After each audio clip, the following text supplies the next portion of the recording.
અમદાવાદ ખાતે ભગવાન જગન્નાથની 147મી રથયાત્રાનો પ્રારંભ કરાયો.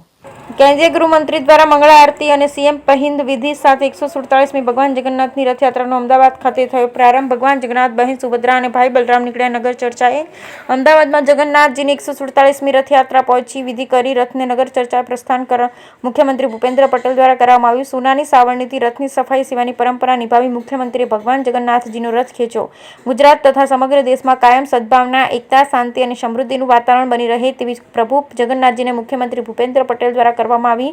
આ ઉપરાંત તેમણે કચ્છી નવા વર્ષની સૌ કચ્છી માંડુઓને પણ શુભેચ્છા પાઠવી. અમદાવાદ ખાતે 147મી ભગવાન જગન્નાથજીની રથયાત્રાનો આરંભ થયો છે તે પૂર્વે વહેલી સવારે 4 વાગે કેન્દ્રીય ગૃહમંત્રી અમિત શાહ પોતાના પરિવાર સાથે નિજ મંદિર પહોંચ્યા અને મંગળા આરતી અને પૂજા અર્ચના કરી ભગવાનના આશીર્વાદ લીધા. મુખ્યમંત્રી ભૂપેન્દ્ર પટેલે અષાઢી બીજના પાવન અવસરે અમદાવાદની 147મી જગન્નાથજીની રથયાત્રાને પ્રસ્થાન કરાવતા પૂર્વે વહેલી સવારે મંદિર પરિસરમાં ભગવાન જગન્નાથજીના રથનું અને ભગવાનનું પૂજન અર્ચન કર્યું હતું. મુખ્યમંત્રીને સતત ત્રીજી વખત ભગવાન જગન્નાથની રથયાત્રાના પહિંદ વિધિનું સૌભાગ્ય પ્રાપ્ત થયું છે. ગૃહ રાજ્યમંત્રી હર્ષભાઈ સંઘવી, ઉદ્યોગ રાજ્યમંત્રી જગદીશભાઈ વિશ્વકર્મા પણ આ વિધિમાં ભક્તિભાવપૂર્વક સહભાગી થયા હતા. ભગવાન જગન્નાથજીની રથયાત્રામાં દર વર્ષે પરંપરા પ્રમાણે મુખ્યમંત્રી ભગવાનના રથની સોનાના સાવરણોથી પહિંદ વિધિ સંપન્ન કરી રથયાત્રાને પ્રસ્થાન કરાવતા હોય છે. આ પરંપરાને મુખ્યમંત્રી ભૂપેન્દ્ર પટેલે 147મી રથયાત્રામાં મુખ્યમંત્રી તરીકે ત્રીજી વાર પહિંદ વિધિ કરી રથયાત્રાને નગર ચર્ચા માટે પ્રસ્થાન કરાવી દાયકાઓ જૂની પરંપરા જાળવી રાખી છે. તેઓ ભગવાનના મુખ્ય રથને નિજ મંદિરથી નગરયાત્રા માટે પ્રસ્થાન કરાવવા મંદિર પરિસરમાંથી ભક્તિભાવપૂર્વક બહાર લાવવામાં સહભાગી થયા હતા. રથયાત્રાના અવસરે ભગવાન સામે ચાલીને નગરજનો દર્શન આપવા નીકળે છે, જેનાથી સૌને સુખ અને શાંતિનો અહેસાસ થાય. તેમણે રથયાત્રાની સાચા અર્થમાં લોક ઉત્સવ ગણાવી હતી. પુનઃ શુભકામનાઓ પાઠવી હતી. અવસરે મહંત શ્રી દિલીપદાસજી, પૂર્વ ગૃહમંત્રી પ્રદીપસિંહ જાડેજા, અમદાવાદના ધારાસભ્ય, અમદાવાદ મહાનગરપાલિકા મેયર શ્રીમતી પ્રતિભાબેન જૈન તેમજ ભાજપ અગ્રણી અને અન્ય પદાધિકારી, પોલીસ કમિશનર સહિત ઉચ્ચ અધિકારીઓ અને મોટી સંખ્યામાં શ્રદ્ધાળુઓ ઉપસ્થિત રહ્યા હતા. Bureau report, Sanjeev Rajput, Ahmedabad.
ભગવાન જગન્નાથની રથયાત્રાના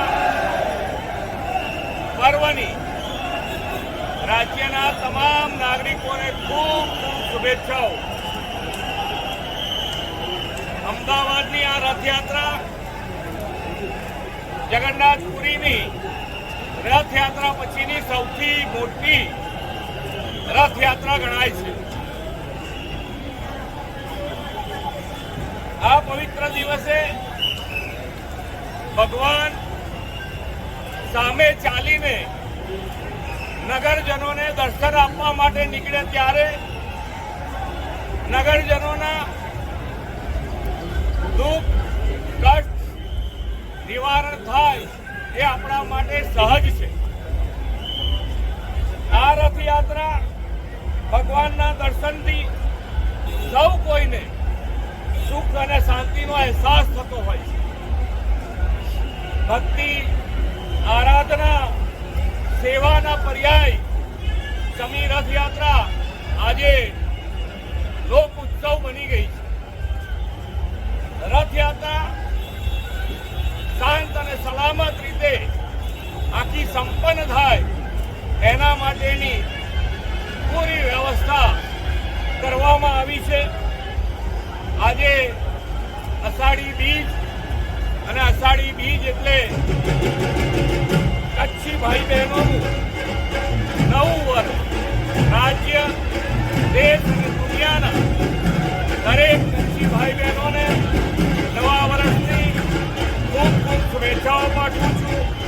પુનઃ એકવાર અષાઢી બીજ આપ સૌને અનંત શુભકામનાઓ.